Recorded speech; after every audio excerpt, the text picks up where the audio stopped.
Penicillin और सेफालोस्पोरिन्स के बाद अब बात करते हैं दो पावरफुल बीटा-लैक्टम एंटीबायोटिक्स की, कार्बापेनम और मोनोबैक्टम। ये ड्रग कब यूज होते हैं, इनका मैकेनिज्म क्या है, साइड इफेक्ट क्या है और एग्जाम के लिए इजी ड्रग क्लासिफिकेशन की मैनिमोनिक तरीके से याद करेंगे।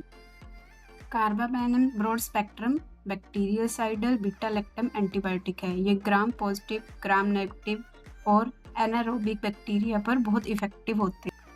मोनोबैक्टम्स की सबसे यूनिक फीचर उनकी केमिकल स्ट्रक्चर है। दूसरे बीटा-लैक्टम एंटीबायोटिक्स जैसे पेनिसिलिन, सेफालोस्पोरिन्स और कार्बापेनम में बीटा-लैक्टम रिंग के साथ एक और रिंग फ्यूज्ड होती है, लेकिन मोनोबैक्टम में सिर्फ एक सिंगल बीटा-लैक्टम रिंग होती है, कोई फ्यूज्ड रिंग नहीं होती। इसी वजह से इन्हें मोनोबैक्टम या मोनो 1 कहा जाता है।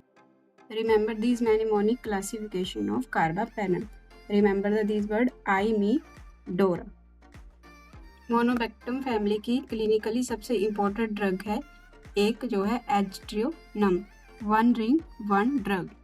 कार्बापेनम और मोनोबैक्टम दोनों पीबीएस से बाइंड करते हैं। They bind transpeptidation, cell wall synthesis रुक जाती है, बैक्टीरिया बर्स्ट होकर मर जाता है। बट इनमें स्पेशल डिफरेंस क्या है कि जो कार्बापेनम है वो मल्टीपल प्रोटीन बाइंडिंग पेनिसिलिन से बाइंड करता है क्योंकि वो ब्रॉड स्पेक्ट्रम है। मोनोबैक्टम मेनली बाइंड पीबी3, work mainly against gram negative bacteria specially.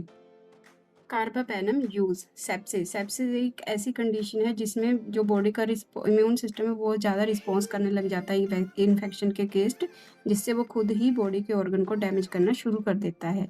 Meningitis, urinary infection, intra abdominal infection, hospital acquired infection और ESBL है extended spectrum beta lactamase.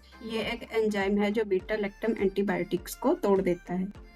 Use of monobactam gram negative infection, pseudomonas, UTI, respiratory infection and penicillin allergy patient. Carbapenem के side effect हैं nausea, vomiting, diarrhoea, skin rashes, seizure, specially imipenem और super infection. Monobactam के side effect हैं rashes, injection site pain, elevated liver enzyme. This is the comparison table of carbapenem and monobactam. Next है important exam point. Carbapenem are resistant to most beta lactamase. Imipenem is always given with cilastatin to prevent renal metabolism. Meropenem has a lower seizure risk than imipenem.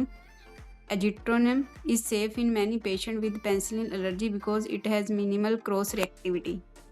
If the video helped you to understand the carbapenem or monobactam, then like the video and share it with your friends.